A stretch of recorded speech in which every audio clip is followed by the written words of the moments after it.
എല്ലാവർക്കും നമ്മുടെ ഡബ്ലിൻ മല്ലു വേൾഡിന്റെ നമ്മുടെ യൂട്യൂബ് ചാനലിലേക്ക് വലിയൊരു സ്വാഗതം. നമ്മൾ ഇന്ന് സംസാരിക്കാൻ പോകുന്ന ഒരു കാര്യം വിസ തടസ്സങ്ങൾ നമ്മൾ കൃപാസനത്തിൽ ഉടമ്പടി എടുക്കുന്നത് മൂലം മാറിക്കിട്ടുന്നത് അല്ലെങ്കിൽ ജോലി തടസ്സങ്ങൾ മാറിക്കിട്ടുന്നത് എങ്ങനെയാണ് നമുക്ക് ജസ്റ്റ് നോക്കാം. എൻ്റെ ഒരു പേഴ്സണൽ എക്സ്പീരിയൻസ് ആണ്. ഞാൻ കൃപാസനത്തിൽ ഉടമ്പടി എടുക്കുന്ന സമയത്ത് അല്ലെങ്കിൽ അതിനോടനുബന്ധിച്ച് നമ്മൾ കൊടുക്കുന്ന നിയോഗങ്ങളിൽ ഒരു നിയോഗമായിരുന്നു എൻ്റെ വിസ തടസ്സങ്ങൾ മാറിക്കിട്ടണം അല്ലെങ്കിൽ ജോലിയിലേക്ക് പ്രവേശിക്കണം എന്നുള്ളത്. അത്രമാത്രം ഇങ്ങനെയുള്ളൊക്കെ ഒരു ജോലിയുടെ തടസ്സങ്ങൾ എനിക്ക് കുറച്ച് ഞങ്ങളുടെ ഭാഗത്തുണ്ടായിരുന്നതായിരുന്നില്ല. ബട്ട് എൻ്റെ എംപ്ലോയറിൻ്റെ ഭാഗത്തുള്ള കുറേ തടസ്സങ്ങൾ ഞങ്ങൾക്കുണ്ടായിരുന്നു. ഓൺ ദുബായിൽ ഞങ്ങൾ എന്ന് പറഞ്ഞാൽ എനിക്കും എൻ്റെ കൂടെ ഉണ്ടായിരുന്ന ഒരാൾക്കും കൂടെ അങ്ങനെ 2 പേർക്കായിട്ടായിരുന്നു. അപ്പം അവരുടെ ഭാഗത്ത് നിന്ന് ഇങ്ങനെ കുറേ സർട്ടിഫിക്കറ്റുകളൊക്കെ ശരിയാവാണ്ട് ഇങ്ങനെ കുറേ ലാഗ് ഉണ്ടായിരുന്നു ഞങ്ങളുടെ പ്രോസസ്സിങ്ങിൽ. അപ്പം ഞാൻ ഈ കൃപാസന ഉടമ്പടി എടുക്കുന്ന സമയത്ത് വെച്ചിരുന്ന ഒരു നിയോഗം ഈ ഒരു കാര്യമായിരുന്നു.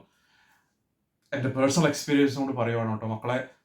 കൃപാസന ഉടമ്പടിയിൽ നമ്മൾ ഒരു കാര്യം വെച്ച് ആത്മാർത്ഥമായിട്ടൊരു 100% കൂടി നമ്മൾ അതിനോട് നമ്മൾ പ്രാർത്ഥിച്ച് നമ്മൾ ചെയ്യേണ്ട കാര്യങ്ങൾ ചെയ്തു കഴിഞ്ഞാൽ ഇനിയിപ്പോൾ ഒരു ഉറപ്പായിട്ടും കേട്ടോ ദൈവം നമ്മളെ കൈവിടത്തില്ലെന്നുള്ളത് 100% ഷുവറാണ്. എൻ്റെ വലിയൊരു അനുഭവമാണ്. ആ ഒരു long journey, it was just a difficult journey for me, like a lot of ups and downs and lot of confusions and lot of ഒത്തിരി കാര്യങ്ങളുണ്ടായിരുന്നു അതിനകത്ത്. കാരണം നമ്മൾ വീട്ടുകാരൊക്കെ നമ്മൾ ജോലിക്ക് അപ്ലൈ ചെയ്തിട്ട് ഇങ്ങനെ കണ്ടിന്യൂസ് ആയിട്ട് ലാഗ് ചെയ്ത് പോകുന്ന സമയത്ത് നമ്മുടെ കയ്യിൽ പൈസ ഇല്ലാത്തൊരു സമയമൊക്കെ വന്നു കഴിഞ്ഞിട്ടുണ്ടെങ്കിൽ it's just like a lot of difficulties നമ്മുടെ ലൈഫിൽ ഫേസ് ചെയ്യേണ്ടത്. ബട്ട് നമ്മുടെ കൃപാസന മാതാവിൻ്റെ കയ്യിലേക്ക് നമ്മളിത് കൊടുത്തു കഴിഞ്ഞിട്ടുണ്ടെങ്കിൽ ഇനി പോരും ഫോർ ഷുവർ. ഓക്കെ, നിങ്ങൾ ചെയ്യേണ്ട കാര്യങ്ങൾ വളരെ വ്യക്തമായിട്ടും വളരെ വളരെ ആത്മാർത്ഥമായിട്ട് നിങ്ങൾ ചെയ്യുക. അത് തന്നെയാണ് ഞാൻ പറയാനുള്ളത്. കൃപാസനത്തിൽ നമ്മൾ ഉടമ്പടി എടുക്കുന്ന സമയത്ത് ചെയ്യേണ്ട നിബന്ധനകളും അതുപോലെ തന്നെ ചെയ്യേണ്ട കാര്യങ്ങളൊക്കെ നന്നായിട്ട് ചെയ്ത് കഴിഞ്ഞ് നമ്മൾ ഒരു ഡേറ്റ് ഒക്കെ ഇട്ട് പ്രാർത്ഥിച്ചു കഴിഞ്ഞിട്ടുണ്ടെങ്കിൽ ആ കറക്റ്റ് സമയത്ത് നടന്നിരിക്കും. 100% ഷുവറാണ്. അപ്പം ഞാനിപ്പോൾ ഇത് പറയാനുള്ള കാരണം എന്ന് വെച്ചിട്ടുണ്ടെങ്കിൽ ആമി അക്കു എന്ന് പറഞ്ഞിട്ട് നമ്മുടെ ഒരു ഫോളോവർ, നമ്മുടെ ഫാമിലിയുടെ ഒരു ഫോളോവർ ആക്ച്വലി റീസെൻ്റ് ആയിട്ട് മെസ്സേജ് അയച്ചിരുന്നു. കുറേ ബുദ്ധിമുട്ടാണ്, ജോലിയുടെ കാര്യങ്ങൾ, വീട്ടിലെ കാര്യങ്ങളോ ഒക്കെ ബുദ്ധിമുട്ടാണ്, അതുപോലെ വീസൊക്കെ കൊടുത്തിട്ട് അതിൻ്റെ കാര്യങ്ങൾ ഒത്തിരി ബുദ്ധിമുട്ടാണെന്ന് പറയുന്നു. ആമി അക്കുവിനോട് എനിക്ക് പറയാനുള്ളത് വെച്ചിട്ടുണ്ടെങ്കിൽ നിങ്ങൾ ചെയ്യേണ്ട രീതിയിൽ വളരെ വ്യക്തമായിട്ട് ചെയ്ത ദൈവം ഉപേക്ഷിക്കത്തില്ല. പക്ഷെ നമ്മളൊരു ഒരു നിയോഗം വെച്ച് നമ്മൾ ഉടമ്പടി എടുത്ത് നമ്മൾ 6 നിയോഗങ്ങൾ വെച്ച് ഉടമ്പടി എടുത്ത് അതിനൊരു പീരീഡ് ഉണ്ടല്ലേ, ഒരു പക്ഷേ ആ പീരീഡ് കഴിഞ്ഞിട്ടായിരിക്കും നമുക്ക് നടന്ന് കിട്ടുന്ന കാര്യം. അല്ലെന്നുണ്ടെങ്കിൽ നമ്മൾക്ക് ആ കറക്റ്റ് ഒരു 50 ദിവസം കഴിയുമ്പോഴത്തേക്കും നമ്മൾ മടുത്തു പോകും. നമ്മൾ ചിന്തിക്കും ദൈവമേ ഇതെന്താ 50 ദിവസമായിട്ടൊന്നും ശരിയാവാത്തെന്നുള്ള അങ്ങനെ ഒരു ചിന്തയും വേണ്ട. മുന്നോട്ട് പ്രാർത്ഥിച്ചു തന്നെ പോകും. ഒരിക്കലും നമ്മൾ എന്താ പറയുക നിരാശരാകരുത്. കാരണം ഞാൻ ഫസ്റ്റ് ഉടമ്പടി തീർത്ത് കഴിഞ്ഞിട്ടും സെക്കൻഡ് ഉടമ്പടിയിൽ കയറിയിട്ടും എൻ്റെ വിസ കിട്ടിയിട്ടുണ്ടായിരുന്നില്ല. അപ്പം ഞാനത് നിർത്തിയില്ല. കാര്യം പറഞ്ഞു, ഞാൻ അതുപോലെ തന്നെ അത്രയും ആത്മാർത്ഥതയോടെ എനിക്ക് വേണം വേണം എന്നുള്ള രീതിയിൽ തന്നെ ഞാൻ കരഞ്ഞു പ്രാർത്ഥിച്ചുകൊണ്ടേയിരുന്നു. പക്ഷെ finally the result was positive. എനിക്ക് എംബസി ഇൻ്റർവ്യൂ ഉണ്ടായിരുന്നു. എൻ്റെ എംബസി ഇൻ്റർവ്യൂ ഉണ്ടായിരുന്നു. ഞാൻ ഇപ്പോഴും ഓർക്കുന്നുണ്ട്. എംബസി ഇൻ്റർവ്യൂ വിളിച്ച ദിവസം I'm really good in English. I can speak really good English. I don't have any problem in English language speaking. But ആ ഒരു ഡേയിൽ വിളിച്ചു കഴിഞ്ഞപ്പം അത്രമാത്രം ഞാനൊരു കൺഫ്യൂഷനാണ്. പെട്ടെന്നൊരു പേടി വന്നിട്ട് I wasn't able to talk properly. I wasn't able to give the answers when they call me. അവർ എംബസിയിൽ വിളിച്ച സമയത്ത് എനിക്ക് കറക്റ്റായിട്ടുള്ള ആൻസർ കൊടുക്കാൻ പറ്റില്ല. Because I was in Australia for a long time, like 7 years.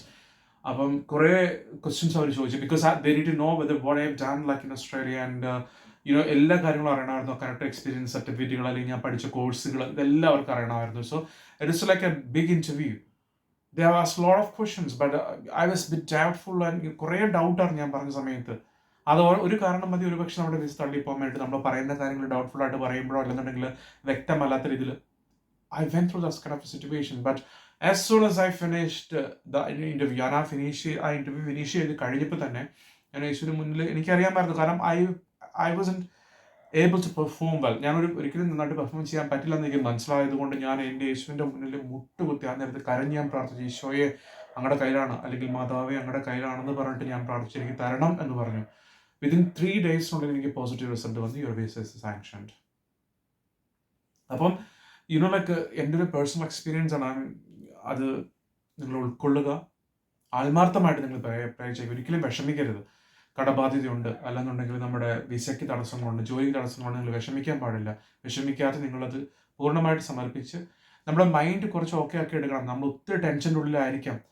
നമ്മൾ ഒരു പക്ഷേ ആത്മഹത്യയെക്കുറിച്ച് വരെ ചിന്തിക്കുന്നവരുണ്ട്. ഇപ്പം ഇന്ന് റീസെൻ്റ് ആയിട്ട് മെസ്സേജ് അയച്ചൊരു ആൾ പറഞ്ഞു, നാളെ ഒരു ദിവസമുള്ളവർക്ക് കടബാധ്യത തീർക്കാൻ വേണ്ടിയിട്ട്. അത് എത്രയെങ്ങാണ്ട് ലോൺ അടച്ചാൽ ജപ്തി വന്നിരിക്കുന്നു, കൂടാതെ വേറൊരെണ്ണം കൂടെ ഉണ്ട്. അപ്പം അത്ര എമൗണ്ട് കളക്ട് ചെയ്യുന്ന ഒറ്റ ഒരു ദിവസമേ ഉള്ളൂ.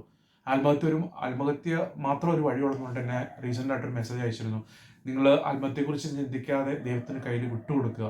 നിങ്ങൾക്ക് ദൈവം ഒരു വഴി കാണിച്ചു തരും. ഫോർ കംപ്ലീറ്റ്ലി ഷുവർ നമുക്ക് വഴി കാണിച്ചു തരും. ഞാൻ എൻ്റെ കുറച്ച് കടമുള്ള കാര്യത്തെക്കുറിച്ച് വീഡിയോ ചെയ്തിട്ടുണ്ടായിരുന്നു. ഇവിടെ വ്യക്തമായിട്ട് പറഞ്ഞിട്ടുണ്ട്. സോ നിങ്ങൾ ദൈവത്തിൻ്റെ കയ്യിലേക്ക് കൊടുക്കുക, വിശ്വസിച്ച് നീ തരണം എന്ന് പറഞ്ഞ് ചോദിച്ച് വാങ്ങണം നമ്മൾ. ആ ഒരു രീതിയിൽ പോവുക കേട്ടോ. ആത്മഹത്യയെക്കുറിച്ചും അതുപോലെ തന്നെ ഡീപ്പ് ഡിപ്രഷനിലേക്കൊന്നും പോവാതെ നിങ്ങൾ കൃപാസന മാതാവിൻ്റെ മുന്നിലേക്ക് നിങ്ങൾ നിങ്ങളുടെ നിയോഗങ്ങൾ സമർപ്പിക്കുക, ഈശോയുടെ മുന്നിലേക്ക് സമർപ്പിക്കുക. അവിടെ നടത്തി തന്നിരിക്കും. Okay, Jaya Gracy.